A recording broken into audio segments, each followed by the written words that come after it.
very big decline on the monthly, and what I can do is I can just bracket it right there.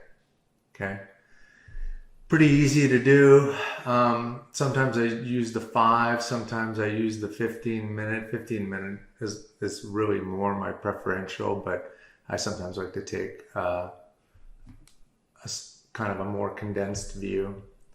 And once again, big advantage of having big picture, little picture instantly in your mind. Okay, we'll see, like this one, it had started to rebound.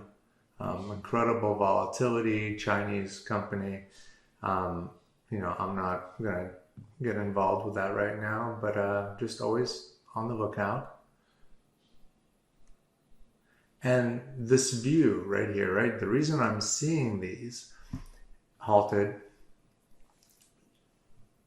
the reason I'm seeing these is because I'm watching the software in a way where I'm being presented with the strongest movers, but also I can see how they are competing with the other things that are in that same behavioral framework. So all of these stocks are kind of doing the same.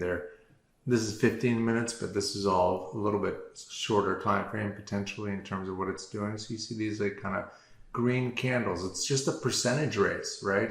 What is going up more percent than something else? That's it.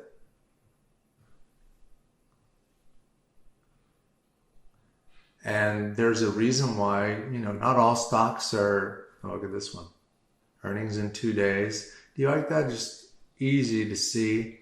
And again, you understand the longer term. You're trying to get a turnaround play. Turnaround plays when they're successful. And it's not easy to do because you can see it fail, fail, fail.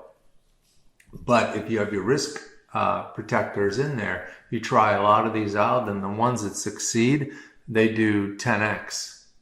You know, that's the stuff they don't teach you about in technical analysis school. Lots of trial and error, very similar to poker, folding your hand. That's not a weakness, that's strategy. So again, to me, I just try lots of different things out, and always with my risk stop is in. Talk to you soon, everyone. Hope you're having a great Monday.